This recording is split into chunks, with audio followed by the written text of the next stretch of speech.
Well, hello, everybody. Welcome to this episode of LinkedIn What's Next Live, where I have the honor and pleasure of welcoming back, I think, a dear friend of mine, Guy Kawasaki. And when we were planning this day, for those of you who don't know, Guy and I are both from Hawaii, and today is May Day, is Lay Day in Hawaii. So I said, absolutely, we need to make this May 1st.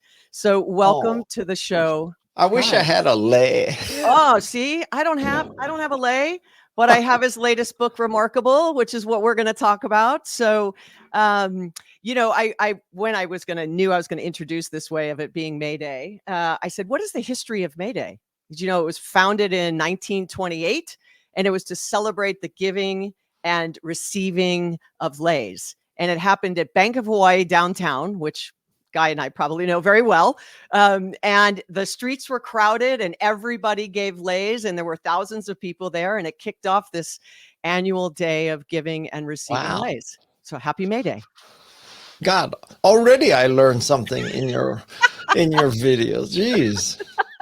Well, I'm here for you, Guy. I am here for you. I am here for you. So let's jump right in. Look, I have enjoyed your work long before you and I officially met and became friends. But I was interested in the fact that this new book, Think Remarkable, is like this culmination of your wonderful experiences in storytelling into a way that would allow people to really embrace how do they find their own remarkable, I guess, would be after I read it. That's kind of how I felt. Maybe you can give a little bit of background on how you decided to write this amazing book. Sure, sure. So I have a podcast called Remarkable People in which I, interview remarkable people. And this includes people like Jane Goodall, Steve Wozniak, Stacey Abrams, Mark Rober, Bob Cialdini, Angela Duckworth. I mean, Martha Stewart, Margaret Atwood. I mean, you name it. And so now this podcast is 5 years old. We have about 250 episodes, 5,000 pages of transcripts. Wow. And we figured out that no one's going to listen to all that. No one's going to read all that. So we need to take this down from all that to a reasonable amount of reading or audiobook. And so that's what we did. The book, really, the substance of the book is about 170 pages long. And we counted, there's about 88 tactics in that 170 pages. So 2 pages each. One of the things that I have written 16 books now, and I have to read about 52 books a year for my podcast. And so I'm well aware of the phenomenon that there are many books that cover one subject for 200 to 300 pages. And I got to tell you that you don't need 200 to 300 pages to understand some of these one concept books, right? Like, make a minimal viable product, get it out there, bring it back, fix it, and get it out there again. I just explained 200 pages. I mean, so something like that would take 2 pages in my book. And what I wanted to do was just to be able to capture the information and inspiration from 250 remarkable people, but filtered through my 40 years of frontline experience. So the book is presented by subject, not by interviewee, because I think it's difficult to read a book of transcripts of interviews, because if Jane Goodall covers the growth mindset, and then Carol Dweck does, and then Mark Rober does, and then Tom Peters does, that would be in 5-6 different places. But really, when you want to learn about the growth mindset, you want it all in one place. So it's organized by subject, not person. Well, someone made a comment, Cheryl did. It must have been so difficult to condense such amazing content. Yeah, I mean, literally, we printed out 4,000 pages at the time, and we went through and read every transcript, and we put little sticky notes where there were important things, and then we kind of cross-tabulated, and we made it one big text file of these 4,000 pages, and then we would search for a word like grit, right? So we search for grit, and we see that Angela Duckworth obviously mentions grit, but so does Derek Sivers, and so does Steve Wozniak. So we look for all the instances of the word grit, and then digested that into the grit section. Well, and I have to say, someone that listens to your podcast, each week when it comes out, there is the thread, right? People, even though they may not, like your guests, may not listen to all the other podcasts, it's kind of like this common thread, this common themes. It could be the questions, could be sort of how the show has positioned itself, right? But you've created an environment whereby people can have these kinds of conversations that are very vulnerable, right? Very transparent, very insightful, their own experiences to sort of tell that story about what they're trying to communicate. And I think that's the most powerful thing, right? I think the most successful people in the world are the best storytellers. Yeah, for sure. And, I just want to make it very clear to people that, this is not Guy's autobiography or memoir. This is not, the world according to Guy. Guy is merely the channel through which the information and inspiration flows.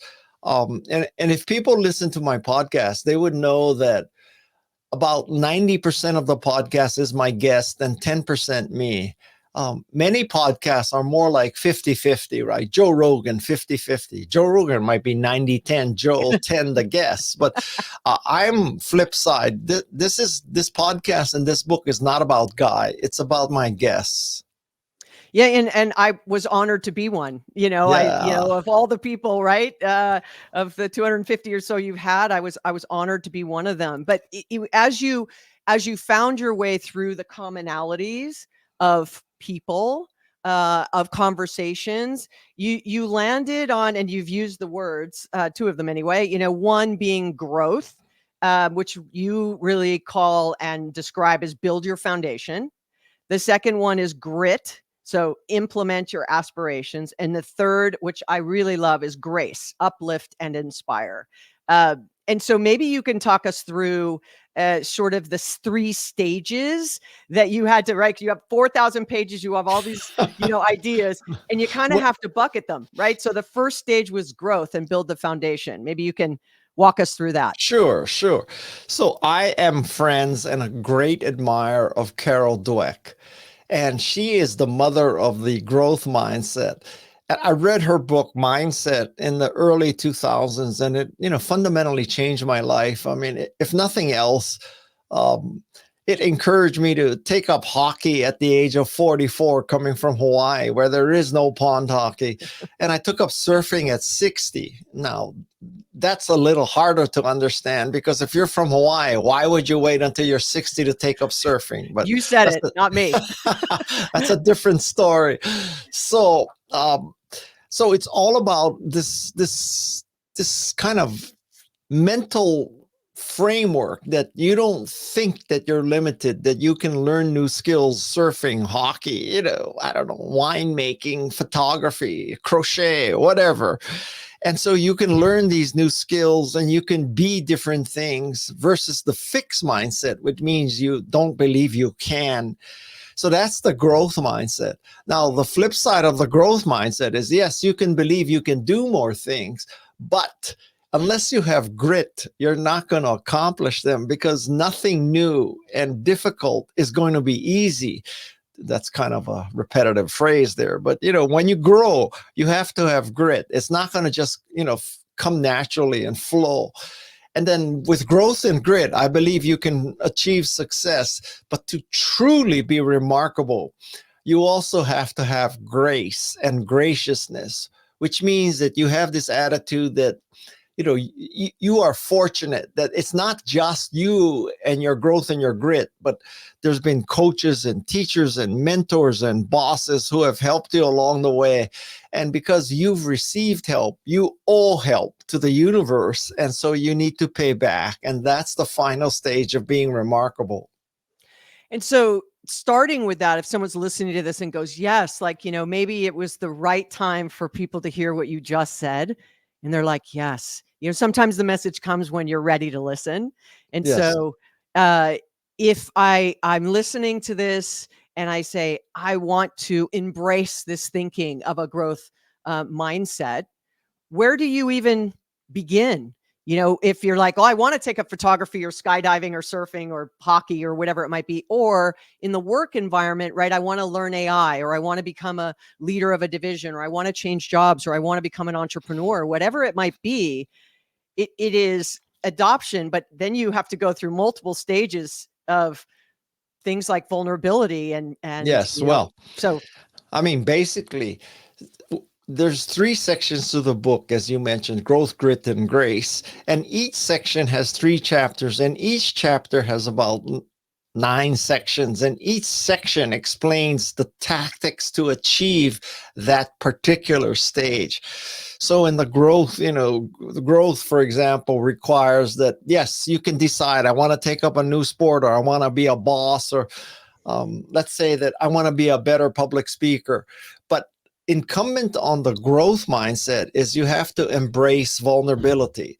So you have to understand that when you are growing, you are going to get hurt, not necessarily physically, although if surfing and hockey, you will get hurt physically, but you have to embrace vulnerability. And what does that mean? Well, one thing is you have to brace for impact. Things are going to come at you. That's one step. And then one of my friends, his name is Garrett McNamara, one of our, friends from Hawaii.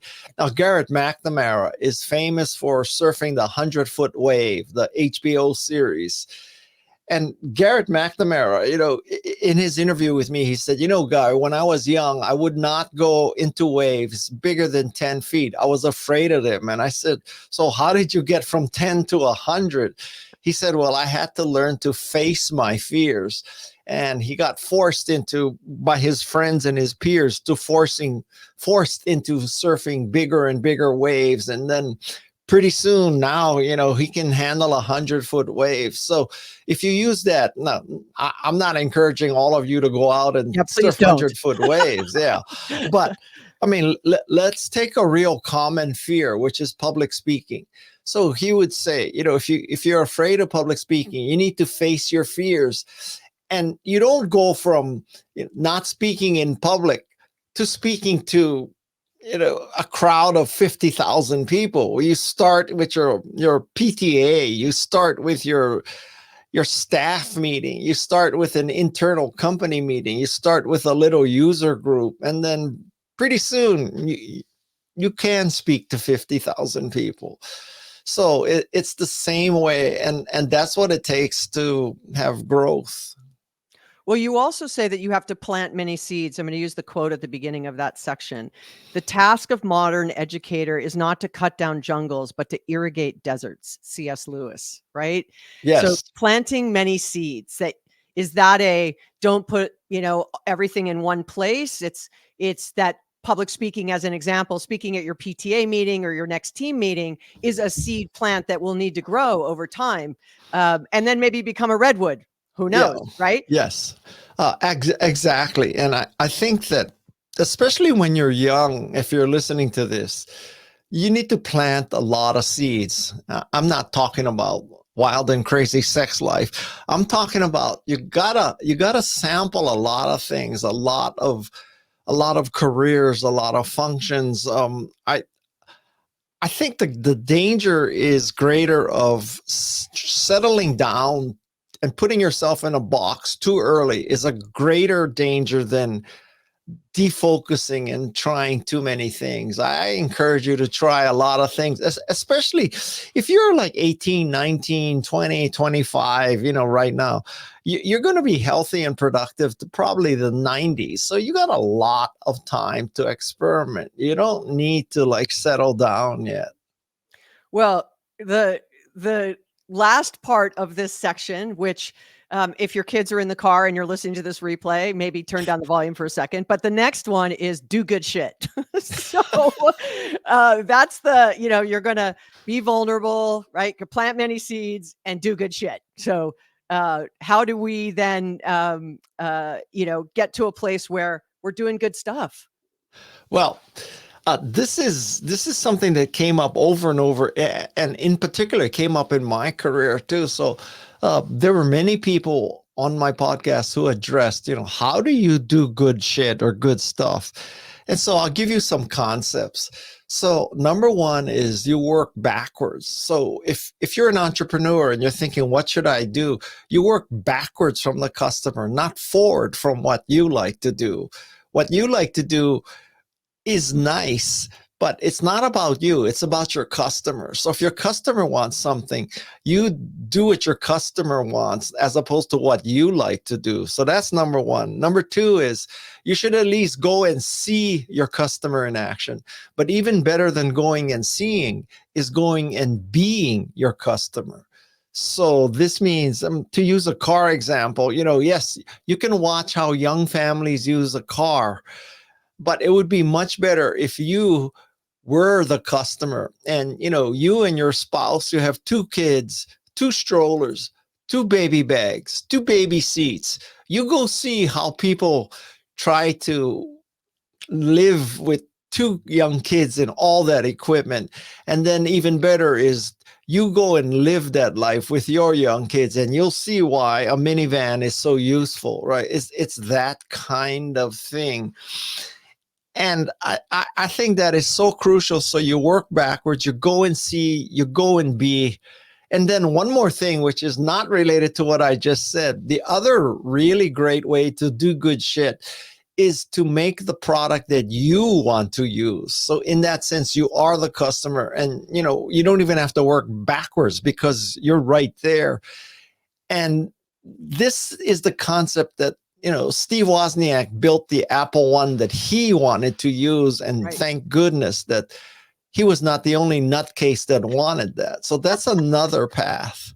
But these are the paths to do good shit. And then I'm telling you, every remarkable person has done good shit, whether it's Jane Goodall or Stacey Abrams or Neil deGrasse Tyson or Margaret Atwood. They have a drive to do good shit.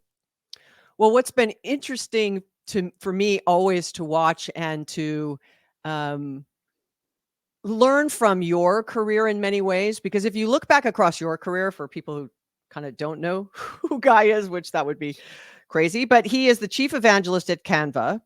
Obviously, the host of Remarkable People podcast. He was the chief evangelist of Apple, working with Steve Jobs, a trustee of the Wikimedia Foundation, and brand ambassador of Mercedes-Benz.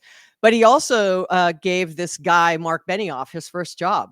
So that's a little tidbit of information. But you have been surrounded by people who are hailed as being remarkable. Like, you're kind of at the center of a lot of remarkable. And I feel in some ways I've been very blessed by what I get to do, that there are moments where I'm standing backstage or I'm sitting at a dinner and I look across the table and you're like, my goodness, how did I end up here? Right. Or how did I end up in this conversation with this person? And you just want to absorb it all. Right. Because you're just like, whatever that little remarkable dust that has fallen on you, like, can you share a little over here? Right.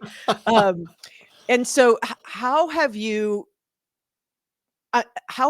navigated that? And I think ultimately it wasn't my plan. I'm guessing it wasn't your plan. It was sort of this accidental, remarkable journey kind of a thing. I feel like, for me anyway.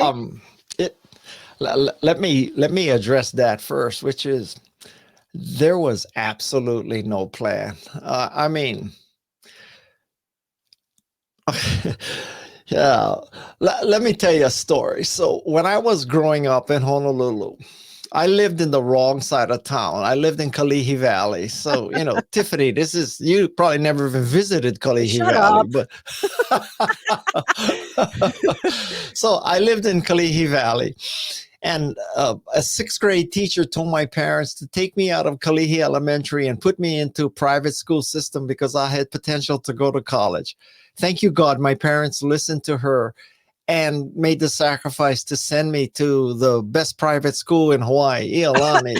That's where people who go to Punahou because they couldn't get into Iolani. Sorry, I'm choking. Sorry.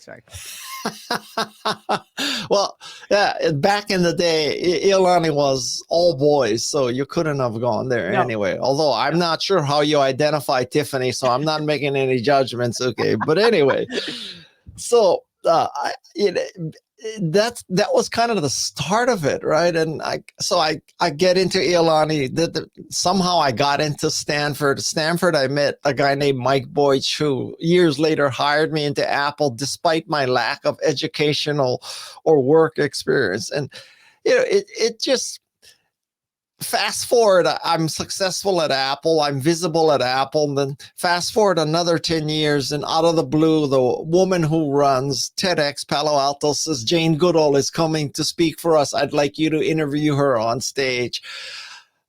I become friends with Jane Goodall, and fast forward again, and now she's written the foreword for my book. And so if you think that when I was a little punk in Kalihi Elementary, that I had this plan that, guys, someday Jane Goodall is going to write the foreword for your book. So this is what you got to do to get from point A to point Z. I hate to burst your bubble, but there was no plan. It was luck and grit. Yeah, and so for those of you who don't know Guy and I's history, we went to rival high schools, hence why we talk smack about each other's high school. But I couldn't have gone to Iolani at the time. Now it is co-ed, but I went to the other school. She and Barack Obama went to the same school. Well, yeah, and we had Steve Case, the founder of AOL. Oh yeah, Steve Case too. Yeah, and Pierre Odemeyer, the founder of eBay, was in my class. So not too shabby. Not too shabby.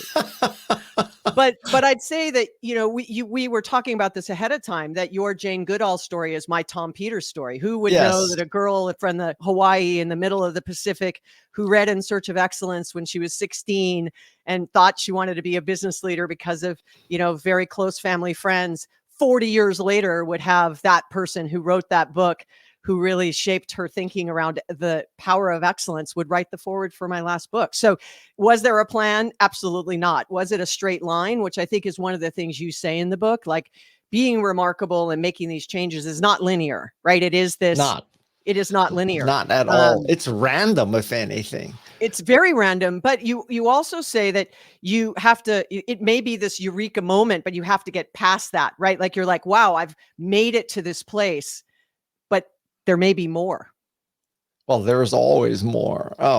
This is a tricky subject because there is a concept that, at some point you have to have inner peace and contentment, right? And, you can't just keep striving for, I don't know, now you want a private jet, and now you want your own private island. And, pretty soon you're making videos of you on a electric surfboard with an American flag playing Born in the USA. And, because you have Mark Zuckerberg envy and you want to buy the island of Kauai and all that bullshit. Oh, shit.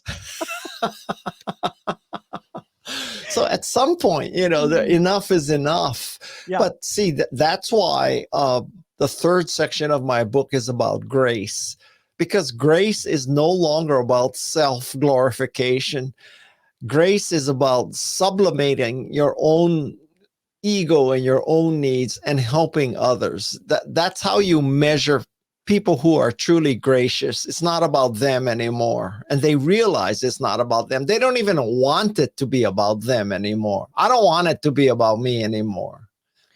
Well, I think that is a mid-career experience. I feel like I got very competent and capable, but sometimes it was misunderstood for ego, right? That confidence got misunderstood for ego, but then I had to sort of check myself, like, well, yeah, I mean, everybody else can't be wrong, right? Like, so you kind of have to then say, how does it flip? And that happened for me kind of in my middle 40s, where I really went, how do I start to create a way that I can give back to an industry and community that's been so good to me, right?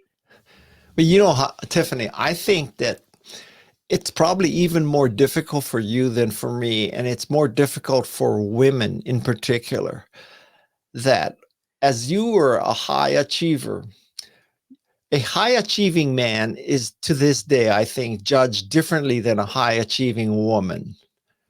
And I mean that in the sense that high achieving woman is judged unfairly compared to a high achieving man. And so you had to overcome some of that a man would not have had to have overcome. I use, and I, will absolutely agree with you. um, there's 100 stories I could back up what you just said, but I'm just going to pick like Caitlin Clark as an example. She's a Yes. great example of recent, right? Not only there was this graph that was online that was shared with 3-point scores and then assists. And so, if the graph was like this, right, it was 3-point scores and assists, right, on the XY.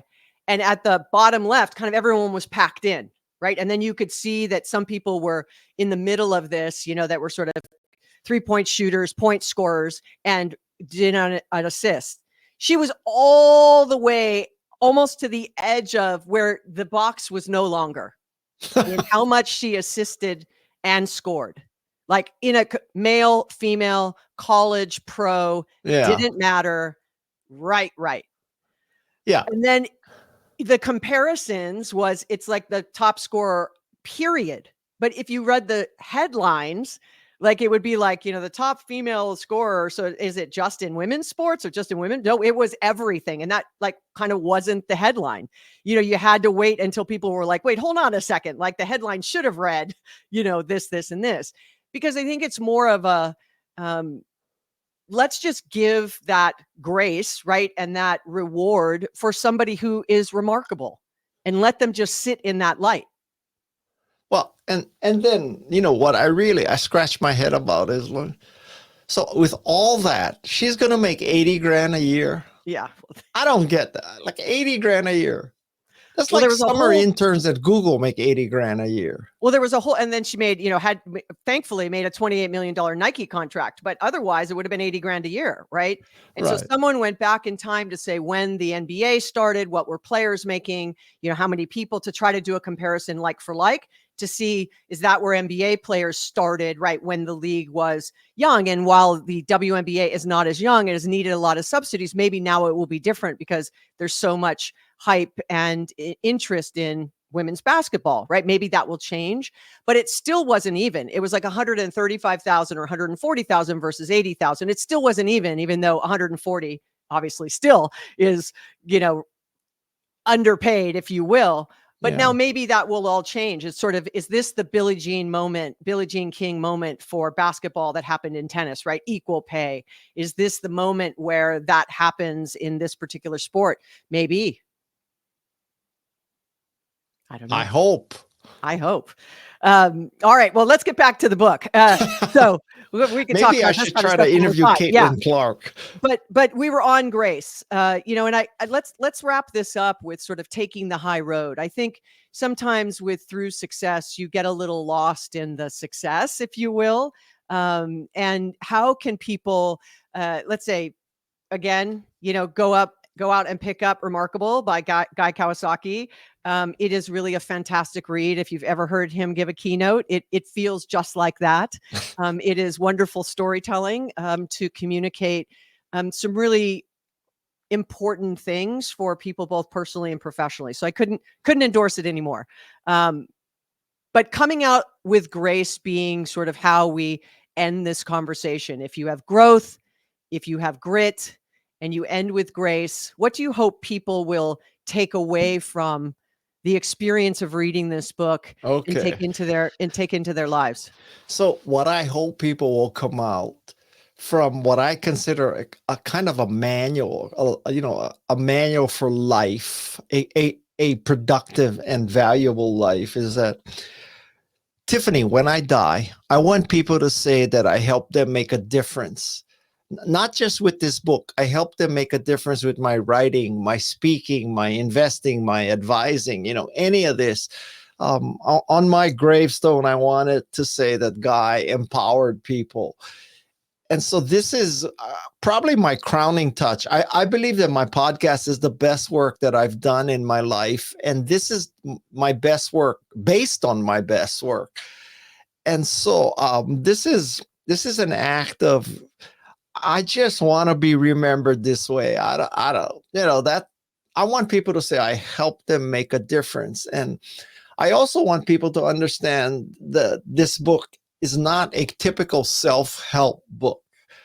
This is not about repositioning, rebranding yourself, 48 hours to turn your life around. I believe that the way it works is that if you make a difference, and you don't need to be Jane Goodall or Steve Jobs, you need to make a difference. It can be one person, one team, one classroom, cleaning up one Kalihi stream. It could be one lake, Salt Lake. That when you make a difference, people will have no choice but to think you are remarkable. So the goal is not to be considered remarkable. The goal is to make a difference. And when you make a difference, one of the natural outcomes is people will think you're remarkable. So this book is about how to make a difference. And guess what? When you do that, you will be remarkable. And that's the key to this book. Well, I don't know how better you could ever end a podcast than what you just said, Guy. And I will tell you that I will put a lei on your gravestone and say to you, you made a difference. You empowered me to be more remarkable. And I will forever remember our Iolani Punahou rivalry, and for the friend you have been to me over the last 30 years. Thank you.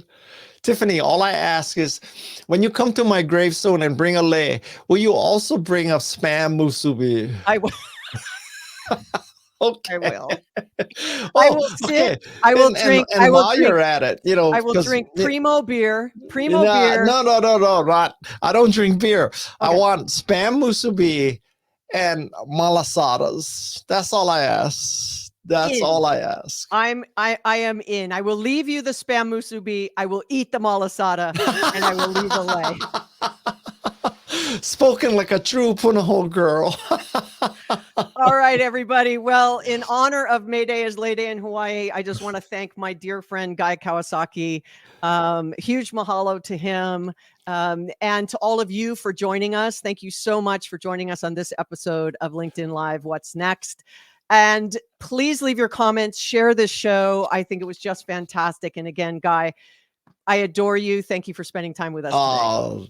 We're in the mutually assured adoration mode here. All right. Thank you so much for having me. What a pleasure. Bye. Bye.